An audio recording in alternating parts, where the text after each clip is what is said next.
Hola amigos, muy buenos días. Estamos a punto de comenzar la clase cuarta del curso Esquema de Psicoanálisis. Bienvenidos, vamos a dar unos minutos para que os vayáis incorporando a esta emisión online en directo de la clase. Buenos días.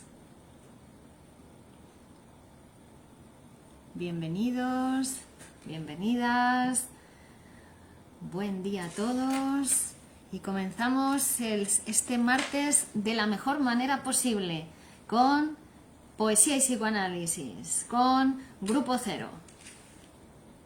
En esta conferencia de psicoanálisis, con este curso de psicoanálisis, clase cuarta del curso Esquema de Psicoanálisis. Hola Juan, buenos días. Virginia desde Colombia te saludo. Buenos días Juan, bienvenido, una alegría que estés aquí. Bueno, vamos a dar estos breves, quedan 2 minutos para el comienzo, para que se puedan ir incorporando el resto de compañeros y participantes en el curso. Ya sabéis, un curso abierto, gratuito, online, dirigido a todas aquellas personas del mundo que están interesadas en el psicoanálisis. Bienvenidos a todos.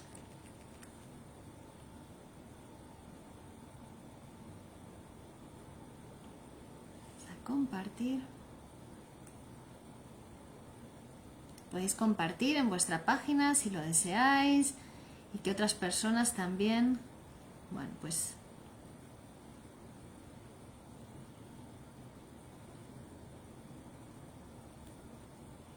puedan beneficiarse de estos.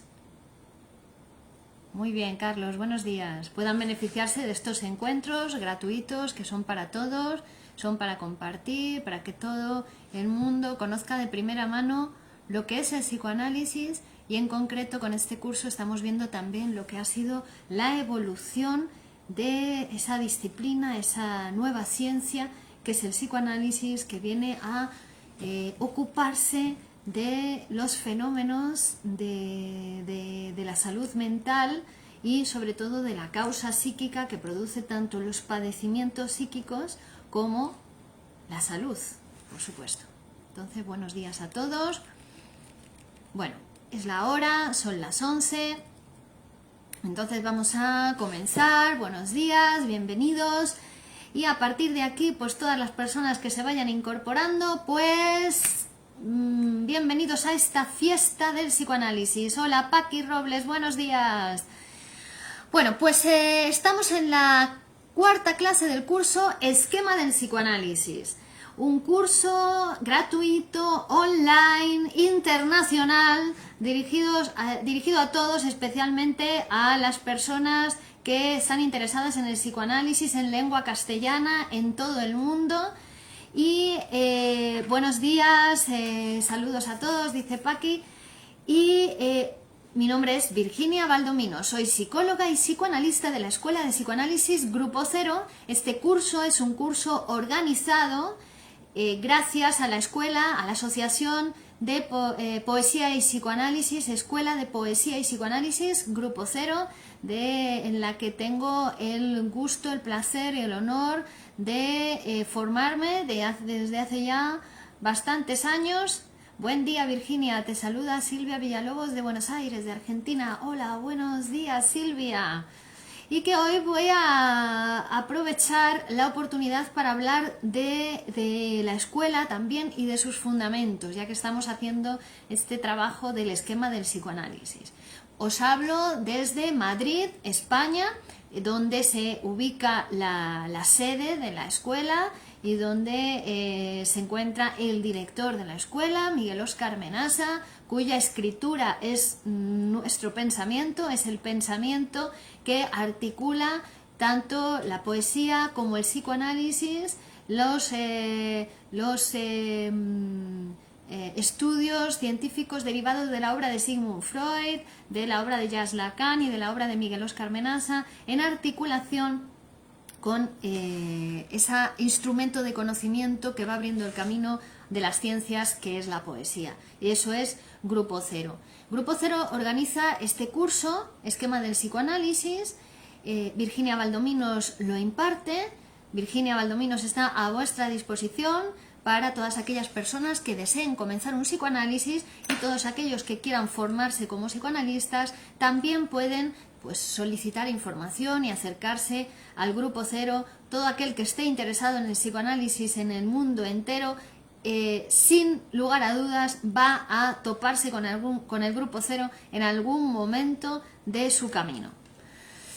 Bienvenidos a todos. Ahora sí, comenzamos con la cuarta clase del curso Esquema de Psicoanálisis, y como ya es costumbre nosotros, vamos a empezar respondiendo a algunas preguntas que habéis dejado a lo largo de la semana en el vídeo de la clase pasada y en el canal de YouTube. Este curso, para los que recién os incorporáis o estáis descubriendo estos espacios psicoanalíticos gratuitos online, es un curso que se emite en directo a través de Facebook y que después las clases se suben al canal de YouTube de Virginia Valdominos, un canal de difusión del psicoanálisis, donde podéis encontrar no solo este curso, sino también otros muchos cursos para introduciros en la ciencia de lo inconsciente, en la disciplina que estudia el funcionamiento de la mente humana, sus producciones, y también esa terapia o esa técnica, ese método que permite potenciar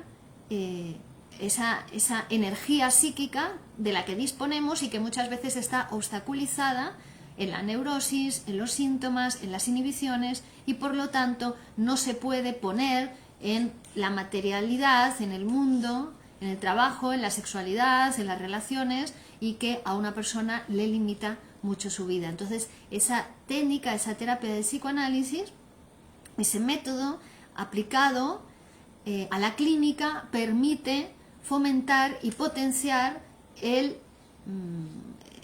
la energía, la potencialidad mental de cualquier persona para aplicarlo en el campo de su vida y de la creación.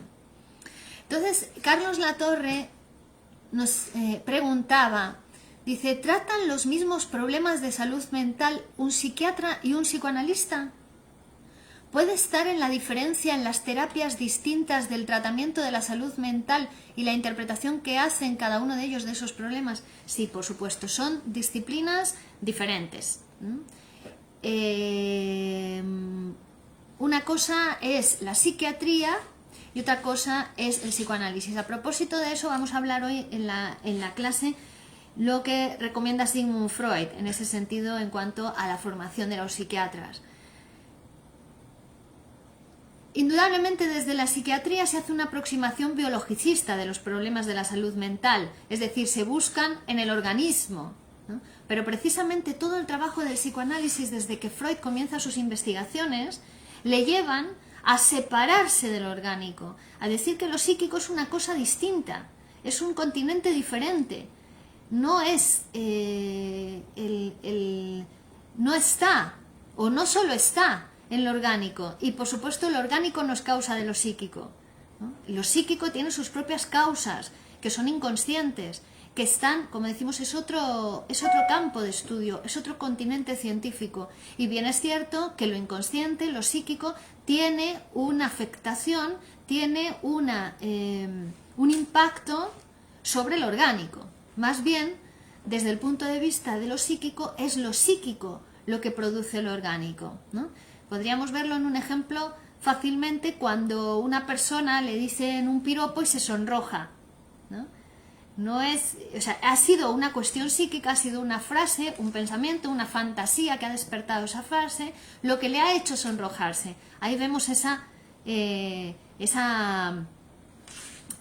separación ficticia que se hace realmente entre la mente y el cuerpo, porque están unidos y los procesos psíquicos no están en el cerebro, ¿no? Son más bien del campo del lenguaje, tienen que ver con el campo del lenguaje y cómo estamos posicionados en el lenguaje.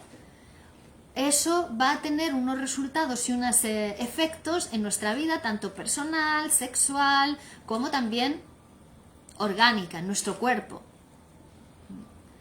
Es decir, que somos, que la cuestión psíquica ha estado, hasta la llegada del psicoanálisis, la irrupción del psicoanálisis, la producción del psicoanálisis como disciplina científica, ha estado abandonada la cuestión psíquica. No existía ninguna ciencia, ninguna disciplina que se ocupase de estudiar el psiquismo humano, de explicar cuál es el funcionamiento de la mente y de, por supuesto, cuál es el método para transformar el funcionamiento de la mente, porque es transformable, ¿no? Las personas pueden cambiar en la medida en que lo deseen y lo quieren, ¿no? No se puede obligar a nadie a transformarse, ¿no? Es una cosa, es un deseo, tiene que ver con el deseo de cada uno y con el trabajo que cada uno quiere realizar en esa transformación. Pero igualmente con las curaciones orgánicas pasa lo mismo, ¿no? Si el paciente no se quiere curar, no se va a curar, ¿no? Es decir, ahí vemos la implicación del deseo también y la implicación de lo psíquico con lo orgánico.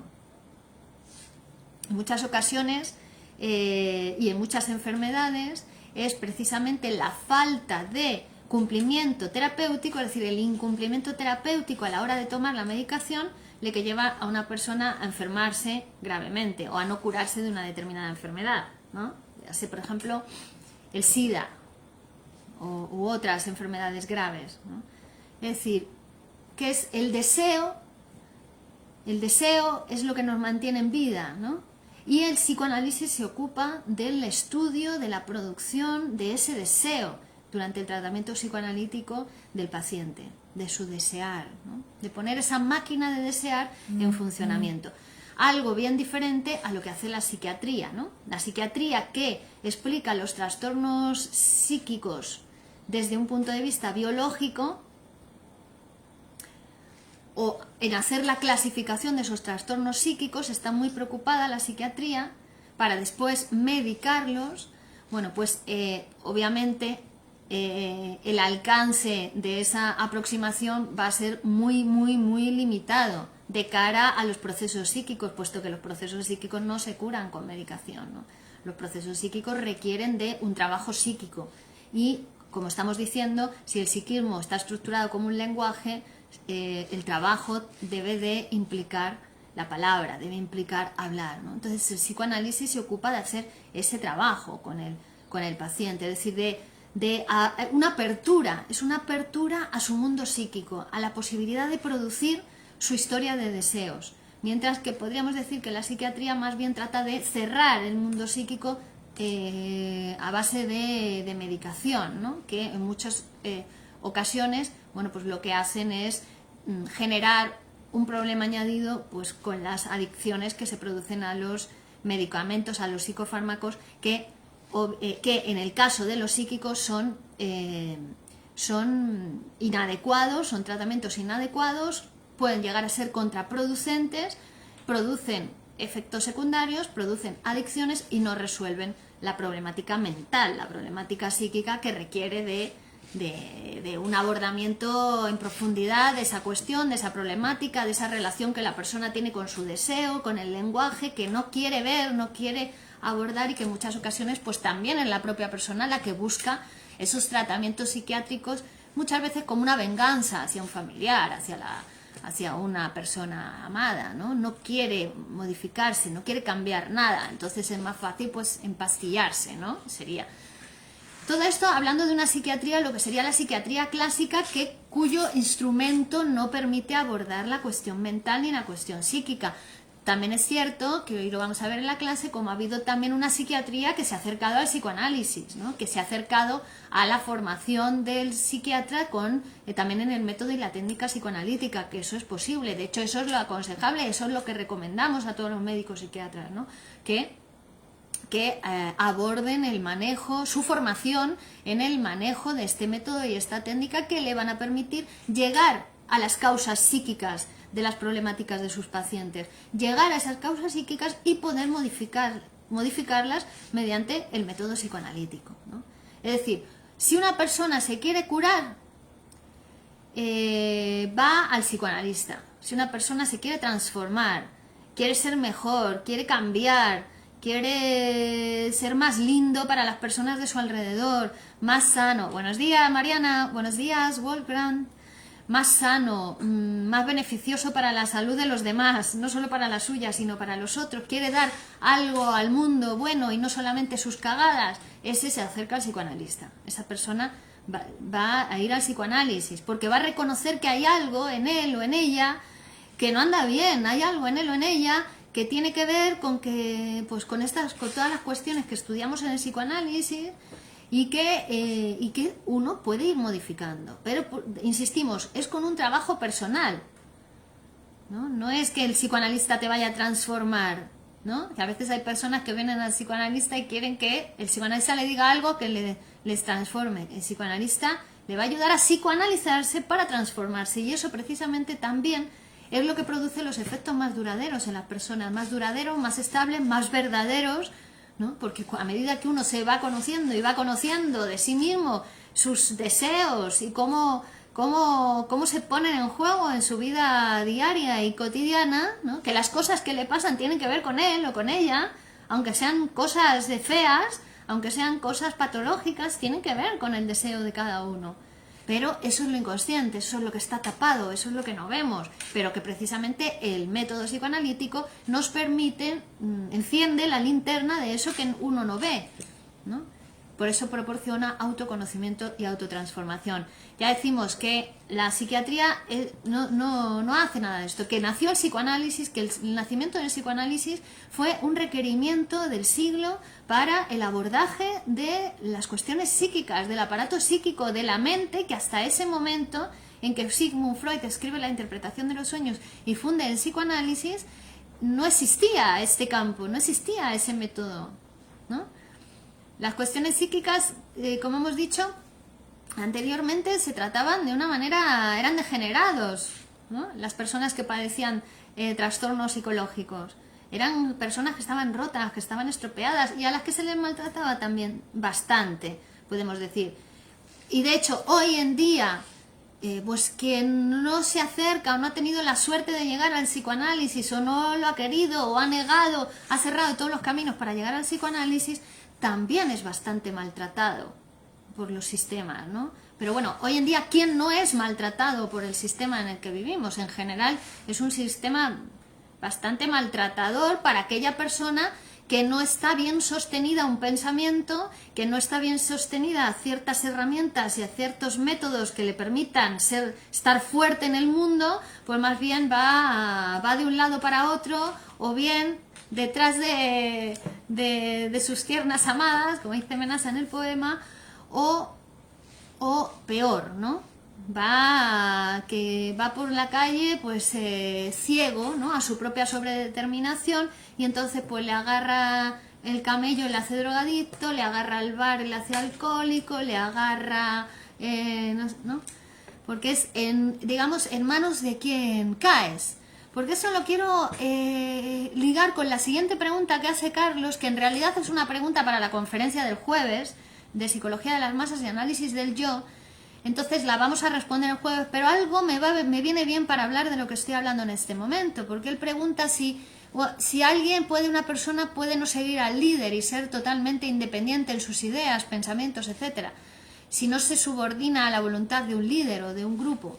Bueno, eso es un pensamiento ingenuo, porque pensar que uno es libre, ¿no?, cuando no se somete a nada, es pensar ingenuamente, y el pensamiento ingenuo, la lectura ingenua de la realidad, es la menos ingenua de todas. Es decir, si uno no está sometido, si uno no se agarra, como decíamos, a un pensamiento fuerte, un pensamiento que le explique, pues por lo menos cómo funciona su mente, además de cómo funciona el mundo, ¿no?, como sería Poesía y Psicoanálisis, Grupo Cero, que es un pensamiento muy fuerte al que uno se puede agarrar para que no le lleve la corriente, ¿no?, no le lleve todas las corrientes que vemos que vienen y arrasan con las vidas de los seres humanos, literalmente y metafóricamente.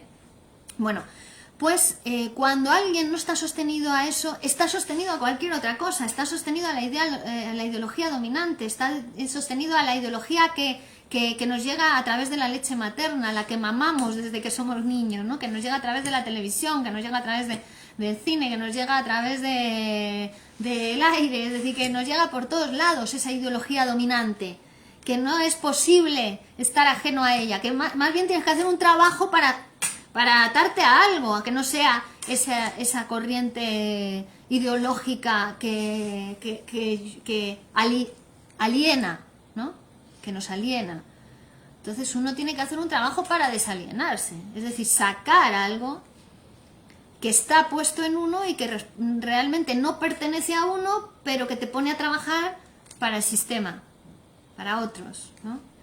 Entonces, si no haces un estudio, si no se hace un trabajo, si no hay una idea, un pensamiento fuerte que sea idea directriz, que lidere tu vida, tu trabajo, tu camino, tu dirección, generalmente uno está sometido a esa ideología dominante de los estados, ¿no? Que no piensa, como hemos dicho muchas veces, no piensa en la salud de la persona, no piensa en que las personas vivan más años y sean felices, y sean creadores, y sean grupales, y sean sexuales. No, todo eso está reprimido. Interesa que las personas sean productivas en un momento, ¿no?, determinado, y acabado esa época de la productividad, pues bueno, pues ningún Estado piensa en alargar la vida de las personas, como decimos, ni que las personas sean felices. Entonces, es uno en un grupo, uno en una escuela, uno en un pensamiento, uno el que puede hacer un trabajo, uno en análisis, un trabajo para garantizarse eso, la salud, el vivir más años y su propia felicidad, que también se aprende que solamente la felicidad solamente puede alcanzarse en el camino de un trabajo, ¿no? Bueno, hasta ahí te contesto esa pregunta, Carlos, porque luego el jueves vamos a ir viendo todas las cuestiones que hablas del yo y todo eso, lo vamos a ver en la conferencia del jueves. Gracias por tus preguntas. Bien, Kike Keller dice, ¿puede el mindfulness ir de la mano con el psicoanálisis para la pronta recuperación? Mira, el psicoanálisis no necesita de mindfulness, el mindfulness necesita del psicoanálisis.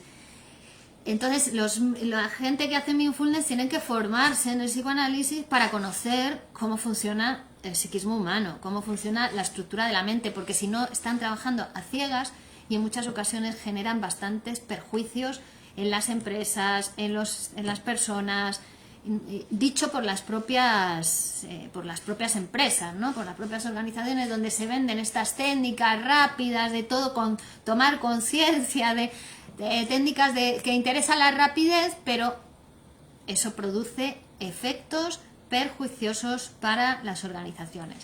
El psicoanálisis es la única disciplina científica que te va a explicar cómo funciona la mente, no solamente a nivel de conciencia, que la conciencia es una parte muy, muy, muy, muy pequeñita de la mente humana, sino a nivel inconsciente, los procesos psíquicos inconscientes, que son los que sobredeterminan todo lo que nos pasa en nuestra vida. Entonces, animo a todas estas personas que hacen mindfulness y otras técnicas rápidas tanto en la formación del profesional, porque se forman rápidamente, ¿no?, cuando el psicoanálisis lleva toda la vida al psicoanalista de estudio, ¿no? Toda la vida está estudiando un psicoanalista, toda la vida está en psicoanálisis un psicoanalista, toda la vida. Entonces no se puede comparar. Entonces, todas estas personas que hacen este tipo de técnicas, les animo a formarse en el psicoanálisis, para poder conocer ese material con el que están trabajando, porque lo desconocen totalmente el material con el que es la materia prima con la que están trabajando, ¿no? El psicoanálisis como ciencia no quiere salir de sus límites, ya tiene su marco teórico, tiene su objeto de estudio, tiene su método, tiene su técnica, y con eso puede trabajar todos los trastornos psicológicos, con eso puede trabajar al individuo, con eso puede trabajar al grupo, con eso puede trabajar las empresas, produciendo verdaderas transformaciones, verdaderos cambios, ¿no?, psíquicos, tanto en las personas como en los grupos, como en las empresas. Entonces no necesitan ellos del psicoanálisis. Bien, Carlos dice, ok, gracias por tus respuestas, Virginia, perfectamente explicado. Vale, estaba algo confundido entre una y otra diferencia. Vale, muy bien, Carlos, estupendo, me alegro mucho de que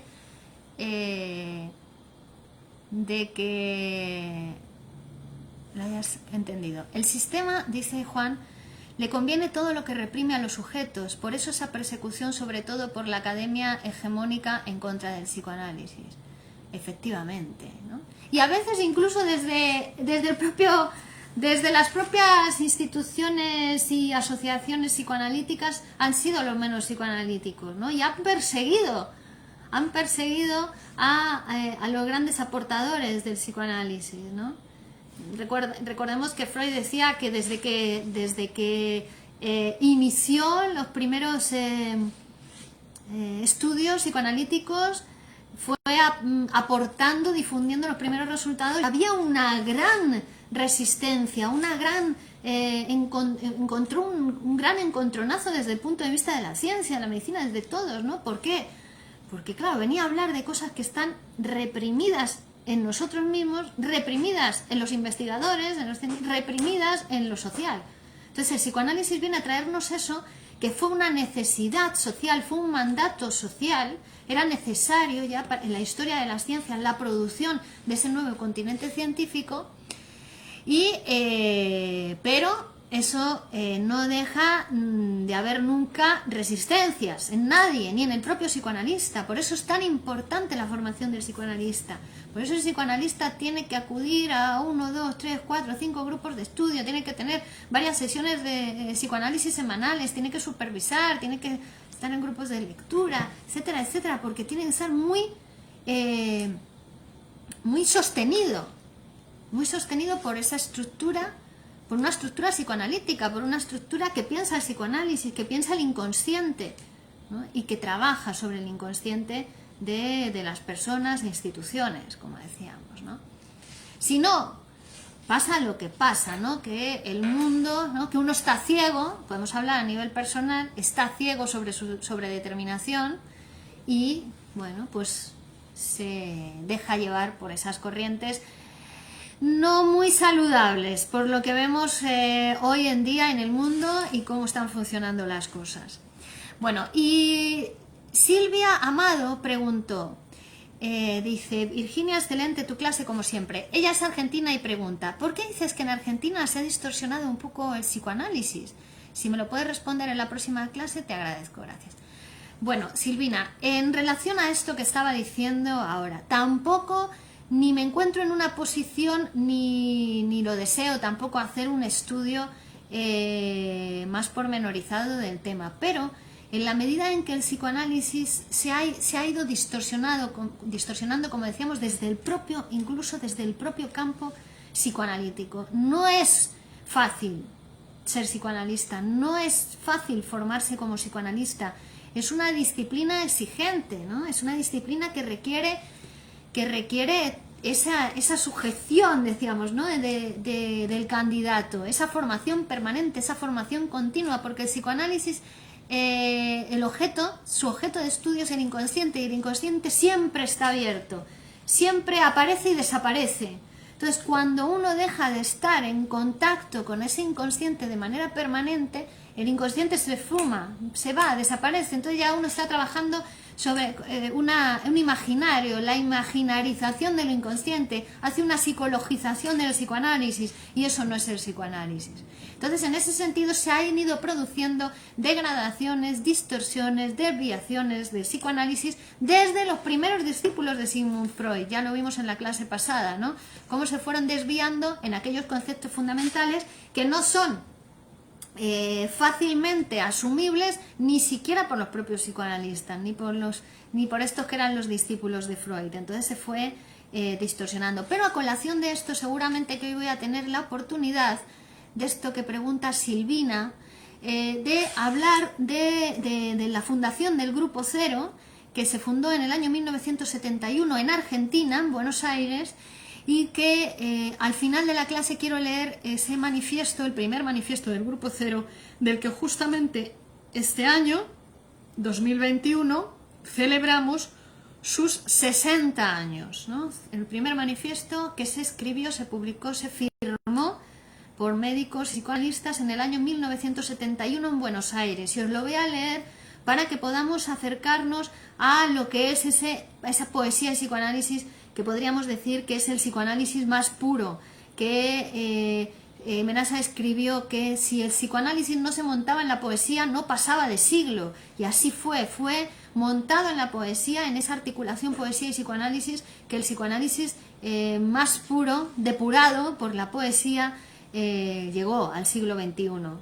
De la mano del Grupo Cero y esos 60 años de trabajo de la Escuela de Poesía y Psicoanálisis Grupo Cero, que se funda en 1981 en Madrid ya, y que también vamos a leer el manifiesto de la fundación, que se cumplen este año 50 años de la fundación de la Escuela de Poesía y Psicoanálisis Grupo Cero. Bueno, Silvina, creo que te he respondido. Bien, entonces seguimos con la clase de hoy, con el esquema del psicoanálisis. Bueno, Manuel Díaz de Rivera, a mí me gusta que hagáis preguntas, no os importe hacer preguntas, interrumpir, y también hay personas que dicen, no, es que te interrumpen, que no se... Bueno, las preguntas hacen a la clase, están sobredeterminadas también, todo lo que está pasando en esta clase tiene que ver con la clase de que hablamos hoy. Entonces, no pasa nada por preguntar, está muy bien preguntar, porque eso que pregunta una persona lo están pensando otras 1000 de las que veis los vídeos, de las que veis el canal. Y también quiero decir que son miles de personas las que se acercan a estas clases, ¿no? Son miles de personas los que veis estos vídeos. Son miles de personas en el canal de YouTube, somos 10.500 o así, ¿no? En Facebook, en el grupo de Sigmund Freud, de psicoanálisis y lo inconsciente, desde el que estamos emitiendo también, hemos empezado a hacer estas emisiones, somos 27.000. Entonces, dejémonos de tonterías, somos miles de personas que estamos en este campo, que estamos estudiando, que estamos trabajando, que nos interesa el psicoanálisis, que nos interesa el inconsciente, que sabemos que hay un más allá de la conciencia, pero no porque lo hayamos inventado nosotros, ni porque lo sintamos ni lo percibamos, es que ya está escrito desde hace más de 100 años, está todo formalizado, está toda la ciencia estructurada, ¿no? Una ciencia que, como todas las ciencias, va transformándose, el objeto de estudio del psicoanálisis va transformándose, ¿no? Igual que el de la física, ya no es el mismo objeto de estudio el de la física moderna que el de la física del siglo XVII, pero sigue siendo la física, ¿no? Pues lo mismo el psicoanálisis, ¿vale? Manuel Díaz dice, según el psicoanálisis el individuo está sobredeterminado por el inconsciente y no es libre. ¿Es así? Efectivamente. Es lo libre que le permite su inconsciente, ¿no? Cada uno es lo libre que le permite su inconsciente.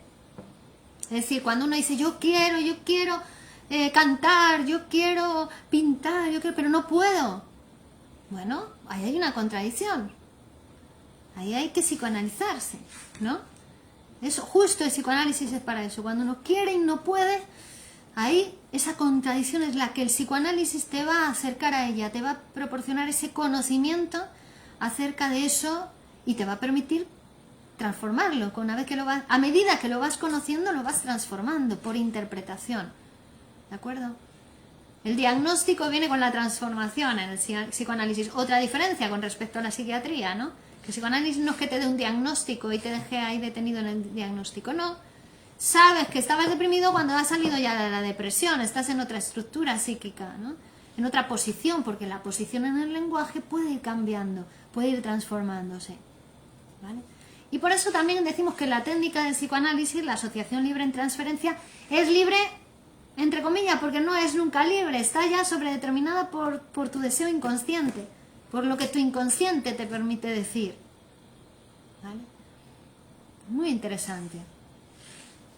Juan dice, Virginia, ¿por qué el psicoanálisis lo consideran una ciencia? Mencionabas la crítica que hace Menasa a Mario Bunge, pero me gustaría que profundizara sobre eso. Mil gracias.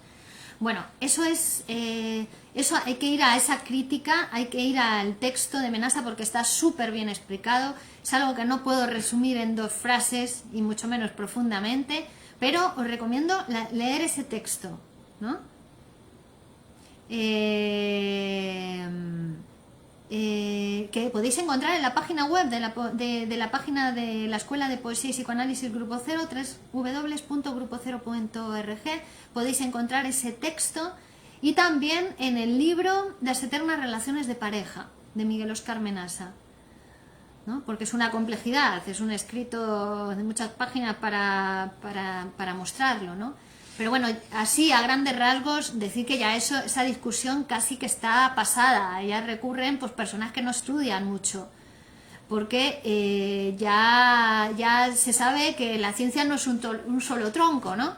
Que hablamos de las ciencias, y dentro de las ciencias están las ciencias positivistas, ¿no? Pero están las ciencias conjeturales también, ¿no? Que tienen fundamentos totalmente distintos, que tienen tiempos lógicos totalmente distintos, ¿no? Entonces, el siglo XX dio lugar al nacimiento de las ciencias conjeturales, ¿no? La teoría del valor, la teoría del inconsciente, la lingüística. Entonces, ya hay otro... No podemos hablar de la ciencia como si fuera una cosa religiosa, un solo tronco, sino que son las ciencias. Y por supuesto, las ciencias positivistas han perdido su reinado. Ya no son las que determinan ni cómo deben ser las cosas, ni... sí para su campo, ¿no? Cada ciencia puede decir cómo deben ser las cosas, pero para su campo en concreto, dentro de sus límites científicos, con su objeto, su método, su técnica, pero después hay otra ciencia que tiene su campo y otra, ¿no? Eso es. Bueno, Juan, espero haberte contestado. Bueno, entonces el psicoanálisis, como hemos ido viendo en otras clases, siempre sufrió una repulsa desde su nacimiento, porque abordaba cuestiones que son muy delicadas, tanto desde el punto de vista del humano como desde el punto de vista social, porque está todo estructurado en nuestro aparato psíquico y en el sistema social para negar lo inconsciente. En nuestro aparato psíquico también se reprime y se constituye el inconsciente o el sujeto dividido, porque somos sujetos divididos. Es decir, en nosotros habita un otro que es inconsciente. Casi como nos relacionamos con ese otro va a marcar nuestra vida, va a marcar nuestra existencia, así que si nos vamos un poquito más al campo del existencialismo. Pero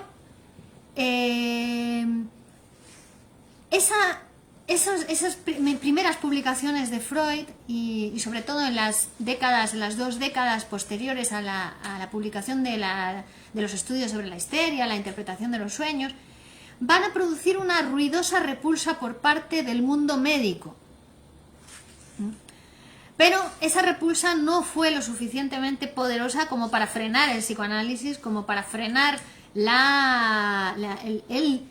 efecto que un nuevo significante, que un nuevo concepto teórico, que es el concepto de inconsciente, empezó a producir en el mundo, las transformaciones que se produjeron a partir del nacimiento del concepto de inconsciente freudiano y sobre todo a partir de ese método y esa terapia que empezó siendo una terapia especial para el tratamiento de las neurosis y que iba consiguiendo cada vez más éxitos terapéuticos que rebasaban considerablemente lo que hasta entonces se había conseguido con esos pacientes, porque lo que hemos dicho, en los primeros intentos vimos en la primera clase que habían sido mediante la hipnosis y el método catártico y las limitaciones que eso tenía en las transformaciones de los pacientes. Entonces el psicoanálisis empieza con esos conceptos teóricos, con esa teoría en su aplicación práctica en la clínica, empieza a encontrar éxitos terapéuticos hasta el momento inalcanzables.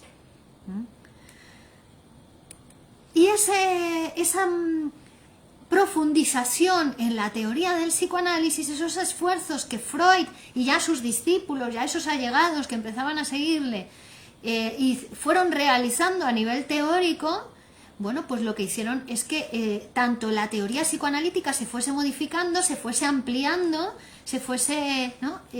fuese produciéndose esos nuevos conceptos que van a hacer a la articulación de ese aparato psíquico sobredeterminado por el concepto inconsciente, y también fueron produciendo modificaciones en la técnica analítica. Como hemos dicho, una ciencia está en permanente transformación, ¿no?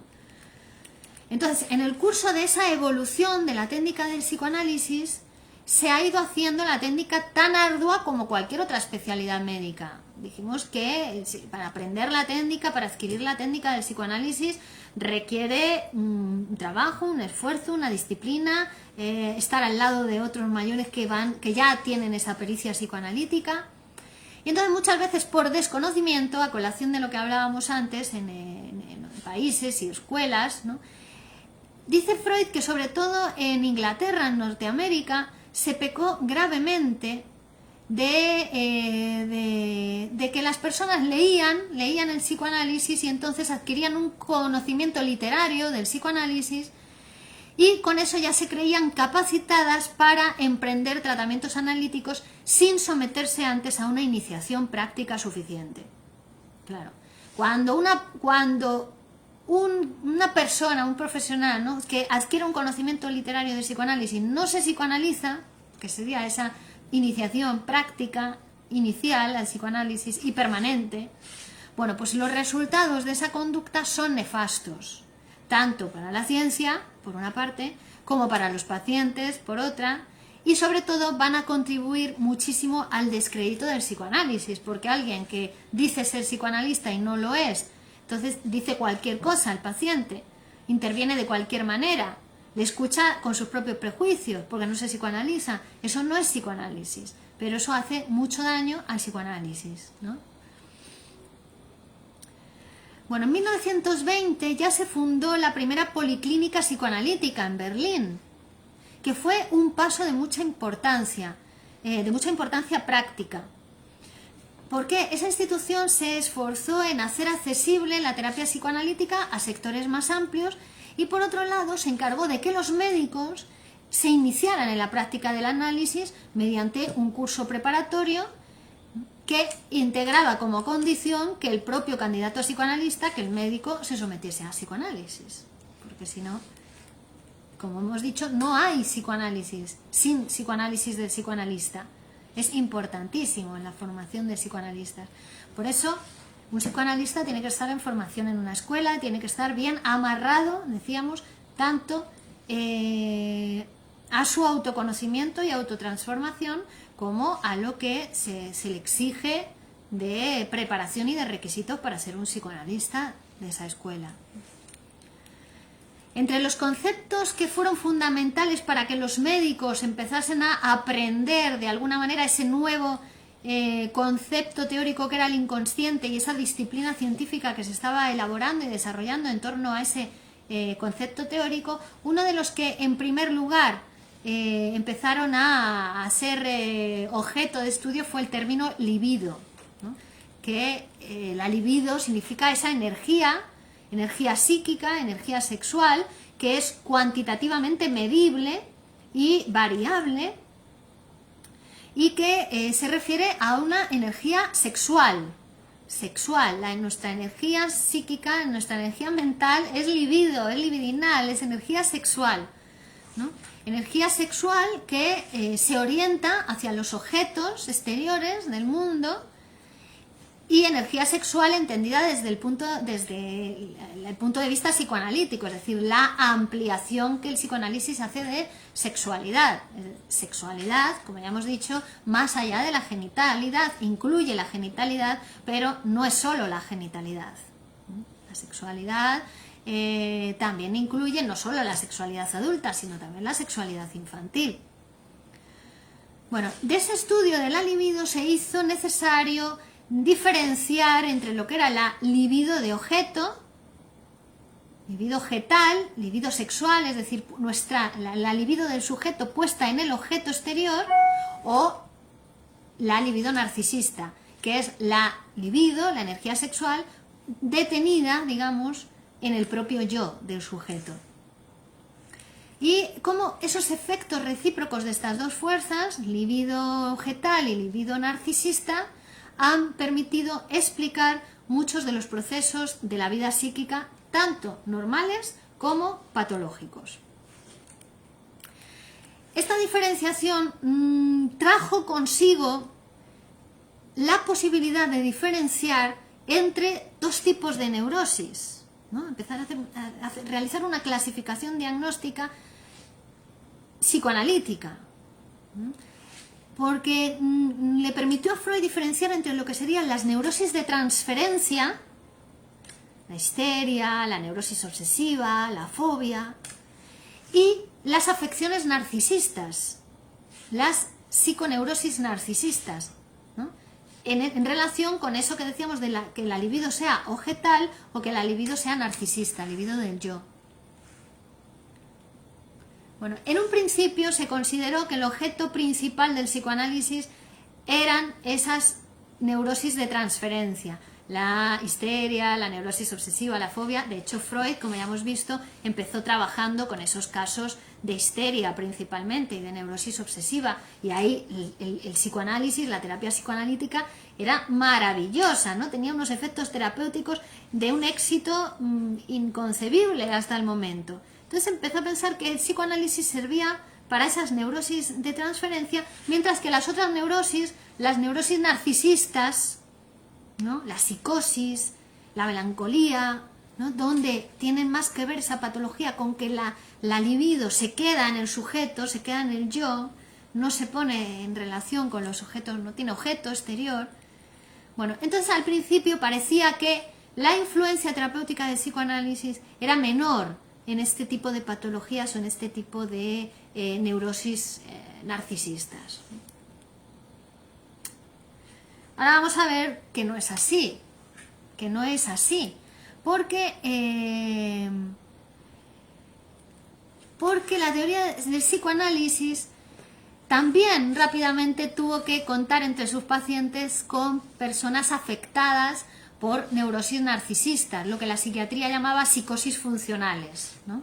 Veis que vamos a hablar de la psiquiatría hoy, que Carlos traía la pregunta, pero es que hace al tema, ¿no? Entonces, el psicoanálisis va a hacer otro descubrimiento muy importante en este sentido, porque descubre que la diferencia entre la neurosis y la psicosis era muy imprecisa, que en realidad el límite entre la neurosis y la psicosis es muy poco delimitado, más bien es una diferencia de cantidad la que hay entre la neurosis y la psicosis, lo mismo que entre la salud y la neurosis. El límite que hay entre la salud y la neurosis también es un límite muy impreciso, también es una diferencia de cantidad. Porque ¿qué nos viene a decir el psicoanálisis? Nos viene a decir que el aparato psíquico es el mismo en todas las personas, en el loco, en el cuerdo, en el sano, en el neurótico, es el mismo aparato psíquico, no hay nada roto en el psicótico, no hay nada roto en el perverso, no hay nada roto en el neurótico. Es el mismo aparato psíquico, solamente que hay diferencias de cantidad. Entonces ese límite entre la salud y la neurosis y entre la neurosis y la psicosis ya no está tan claro. Entonces ya te pone en entredicho, te pone en juego, porque cualquiera puede estar, se ha ido para la psicosis, ¿no? O se ha ido para la neurosis. O sea, incluso el propio médico, ¿no? Incluso el propio científico. Entonces ya, ¿ves? Pone en jaque a todo el mundo. Te dice, todo el mundo se tiene que psicoanalizar. Todo el mundo se tiene que psicoanalizar, porque en función de cuál sea su posición psíquica, su posición en el lenguaje, también puede que a veces se vaya un poco para alguna de estas posiciones psíquicas que pueden resultar patológicas. Entonces, ahí también, claro, las neurosis narcisistas cayeron rápidamente bajo su campo de acción, su campo de influencia. Ya no era necesario explicar los fenómenos psicóticos con otra teoría diferente, ¿no? O quedar inexplicados, como era hasta el momento. Más bien, es que hasta que no llega el psicoanálisis, la psicosis estaba inexplicada, era enigmática, no se sabía por qué se producía la psicosis, ¿no? Pero el psicoanálisis nos lo va a explicar, nos va a explicar que son los mismos mecanismos los que producen la psicosis que la neurosis, ¿no? Bueno, pero dentro del aparato psíquico pasan cosas diferentes para que dé resultado neurosis o resultado psicosis, ¿no?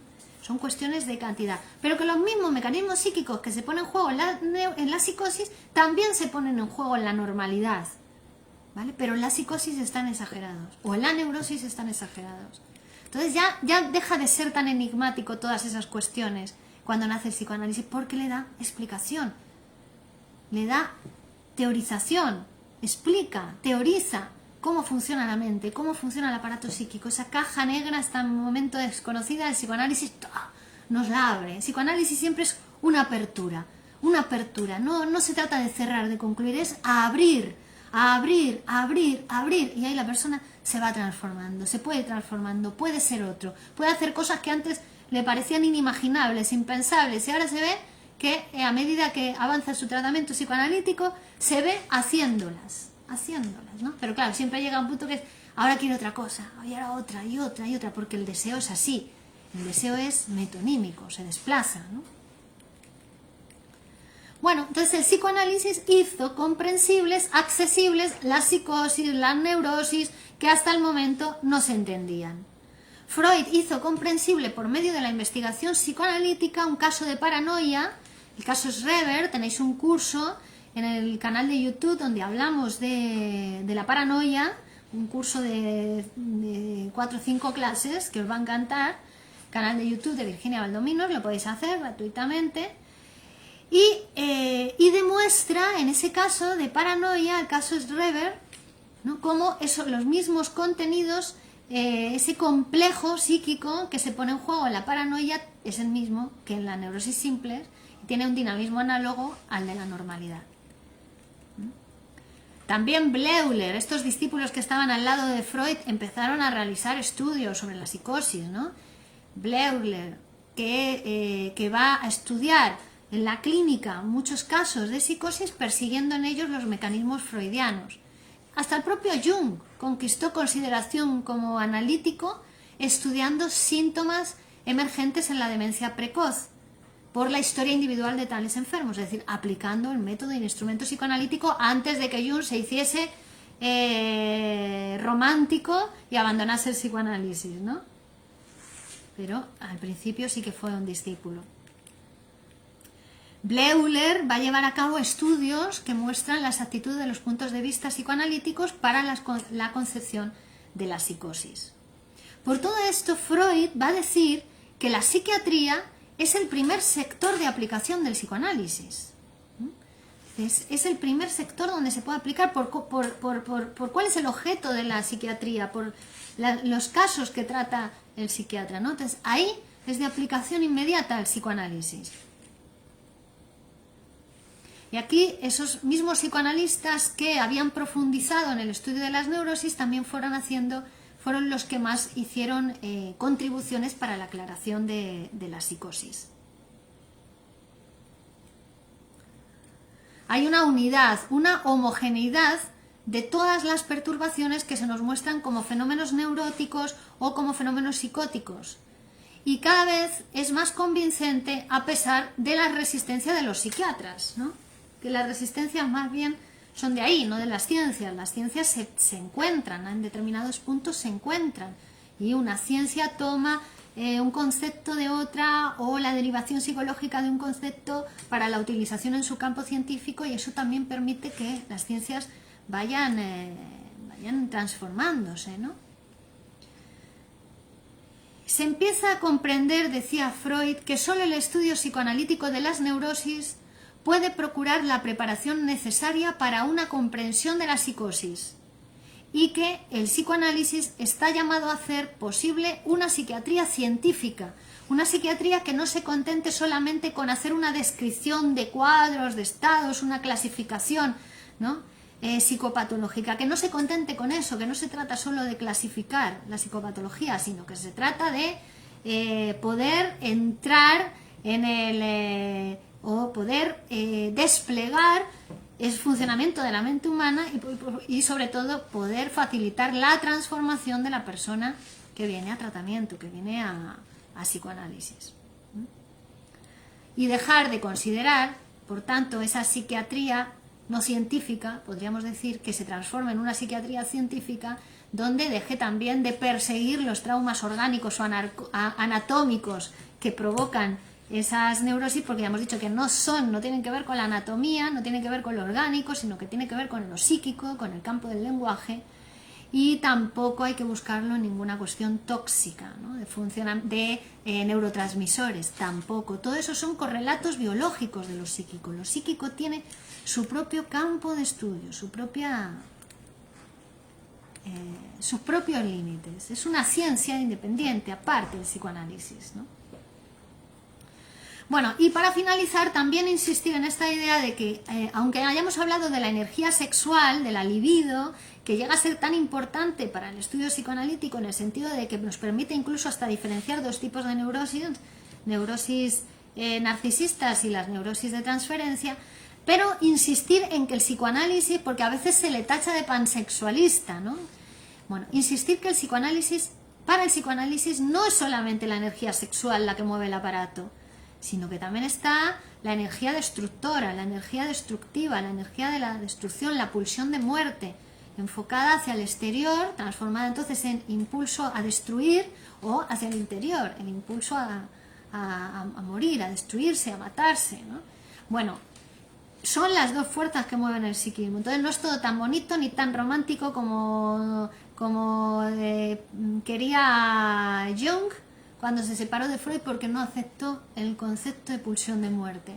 Entonces son cuestiones importantes, son cuestiones que decíamos que hacen del psicoanálisis esa disciplina, pero que también hacen del psicoanálisis, que se despierten ante el psicoanálisis resistencias en todo el mundo, en todos, ¿vale? Que hay que hacer un trabajo, que nada es sin trabajo, ninguna transformación personal. Manuel Díaz pregunta, ¿desde el inconsciente deseamos morir según la pulsión de muerte? No he querido poner lo anterior, perdón. Sí, desde el inconsciente, es decir, hay una pulsión,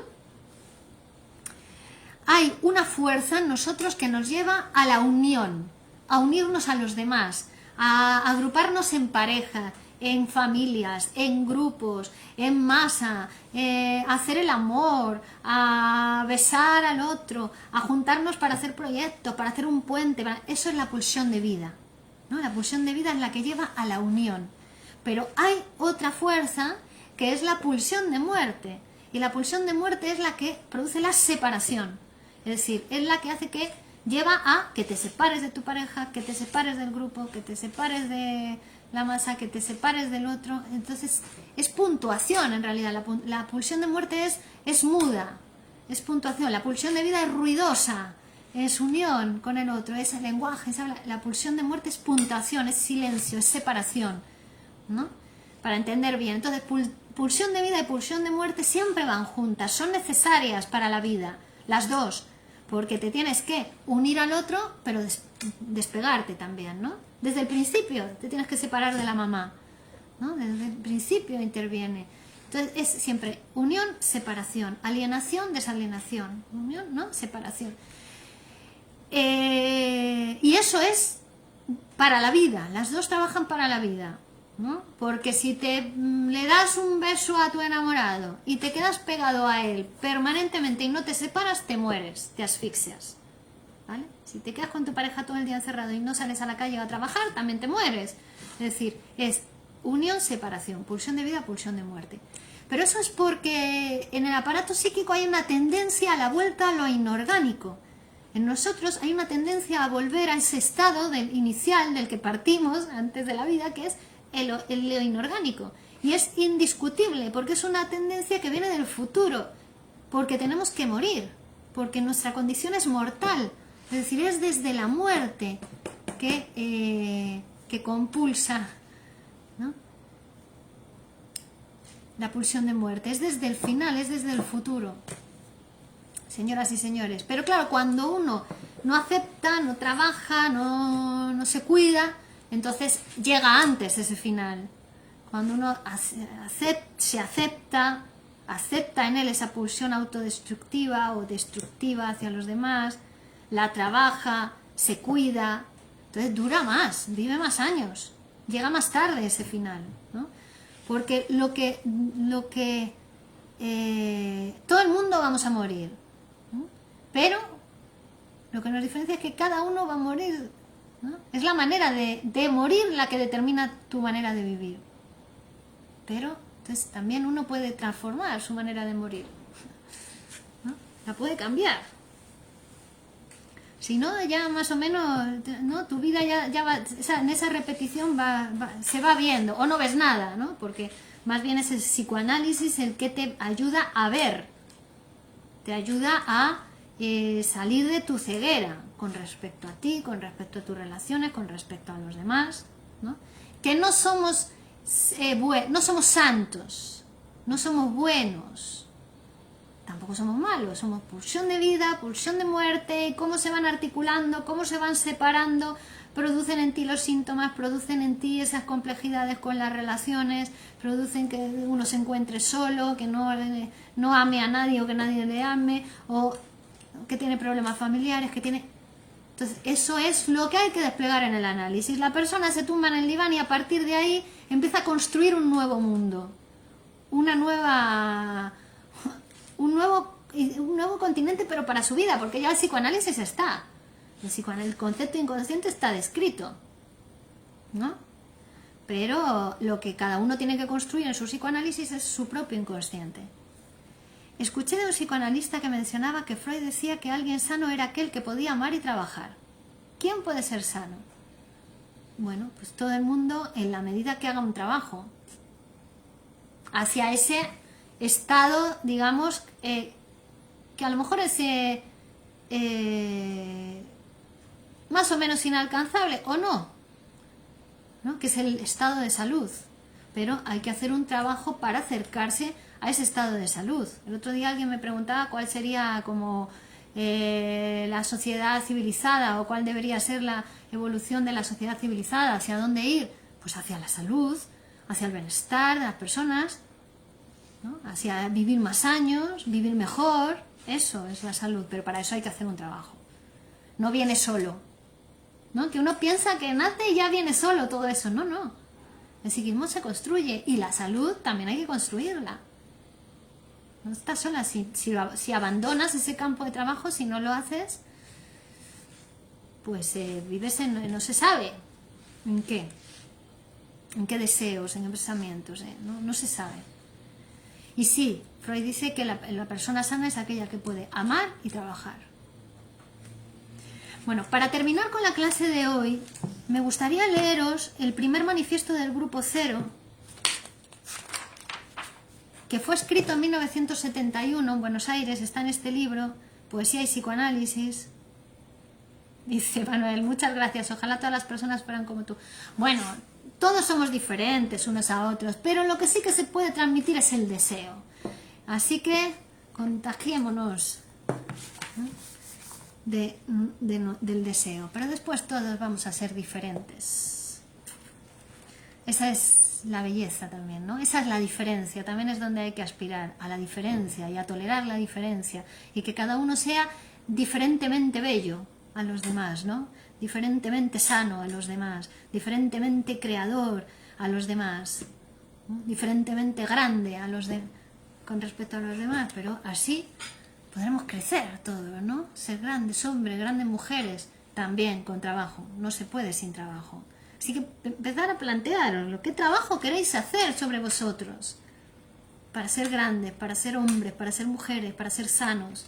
Y entonces me podéis llamar para comenzar vuestro psicoanálisis. Bueno, 1971, Buenos Aires. Se cumplen 60 años del primer manifiesto del Grupo Cero, manifiesto de adhesión al Grupo Plataforma. Esto que comenzamos a escribir tiene la pretensión de ser un manifiesto.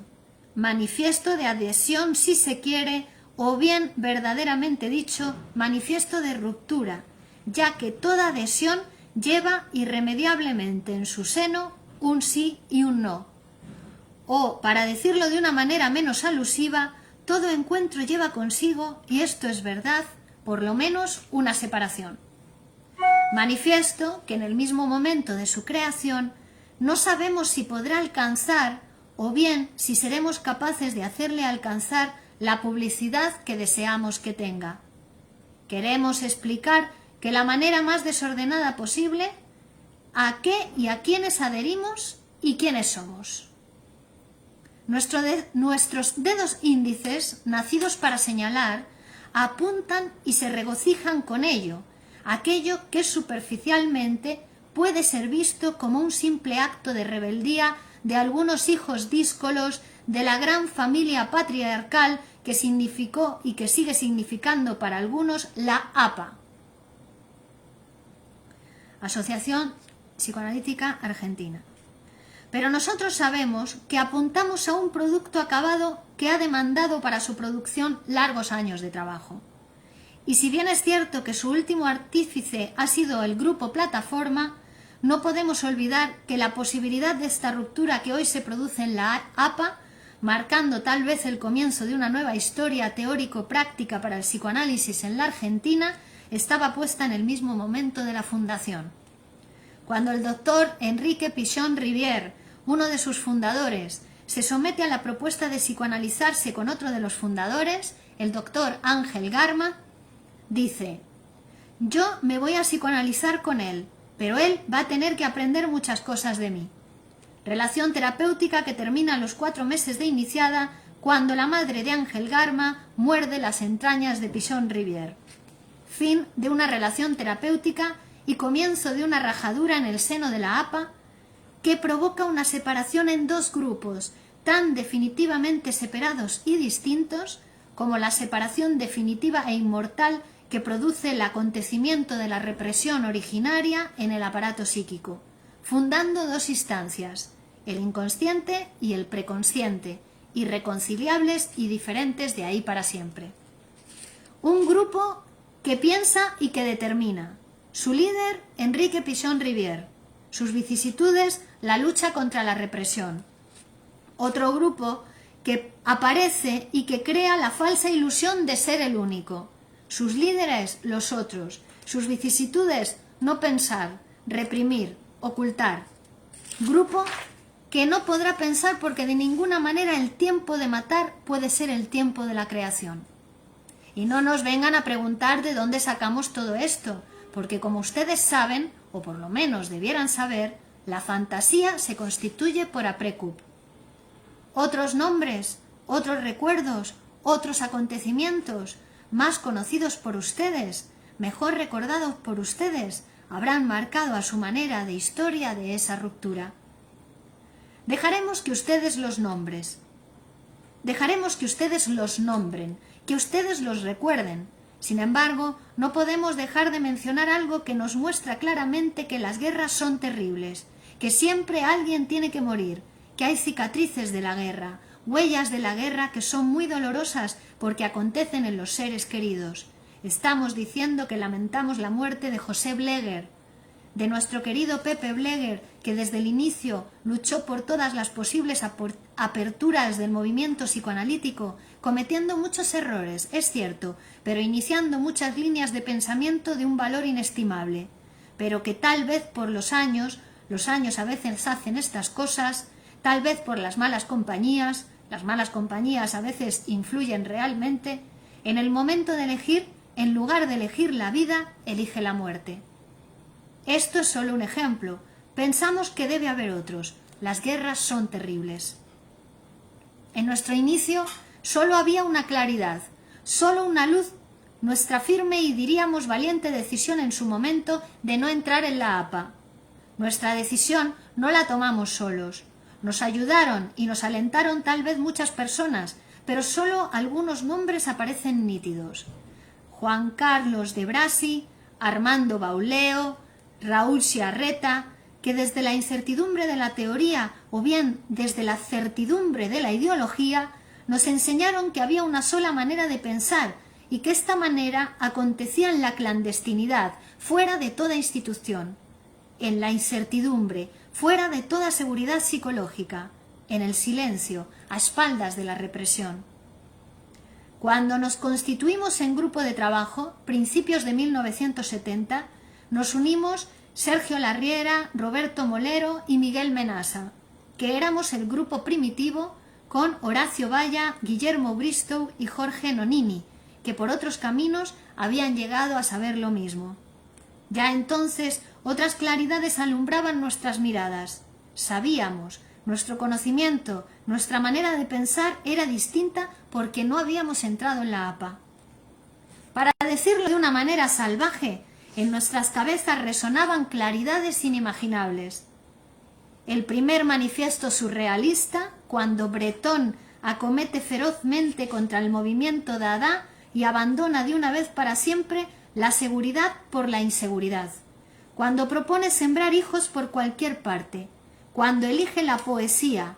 cuando aconseja partir por los caminos. Partan por los caminos.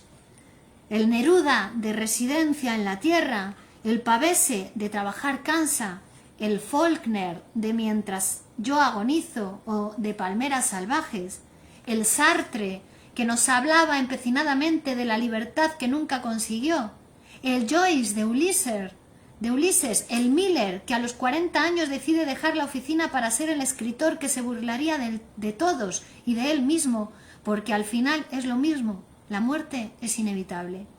El Vallejo de los Heraldos Negros, el Mayakovsky de la nube en pantalones, el Esenín de su guapo, el Alt de los 7 locos, el Tuñón de la calle del agujero en la media y fundamentalmente, porque si no ustedes no entenderían nada, el Marx del Capital, el Freud de la interpretación de los sueños. Seguro, estamos seguros que otros clarines resuenan hoy en nuestras cabezas y una infinita alegría en el corazón. Primer manifiesto del Grupo Cero, Poesía y Psicoanálisis, 1971, Buenos Aires. Manifiesto del que este año se cumplen 60 años y que da lugar al nacimiento del Grupo Cero y 10 años más tarde de la fundación de la Escuela de Poesía y Psicoanálisis Grupo Cero en el 81, que esto lo leeremos el próximo día. Bueno, gracias a todos, gracias María, a ti por escuchar el manifiesto, gracias Carlos, excelente ilustrativa clase impartida por Virginia del curso Esquema del Psicoanálisis. Hasta el jueves próximo, aunque la tendré que ver en diferido la conferencia. Muy bien. Bueno, gracias Juan, también gracias a todos. La próxima clase, gracias Mariana, nos encontraremos el próximo martes y será la última clase de este curso, Esquema del Psicoanálisis. Y anunciaros que después de la última clase continuaremos, vamos a empezar otro curso sin interrupción. Continuaremos con el compendio de psicoanálisis. Pronto sacaremos los carteles anunciadores del siguiente curso, pero que lo podéis anotar en vuestra agenda. Después del esquema del psicoanálisis vamos a seguir estudiando el compendio de psicoanálisis, que serán 9 clases. Los meses de marzo y abril seguiremos con ese tema. Así que próxima clase, la última del curso Esquema de Psicoanálisis, la clase 5, y el próximo martes en nuestro horario habitual, a las 11. E invitaros a la conferencia del jueves a las 21 horas sobre Psicología de las Masas. Gracias a todos, buen día, se despide Virginia Valdominos, psicóloga y psicoanalista de la Escuela de Psicoanálisis Grupo Cero. Hasta la próxima.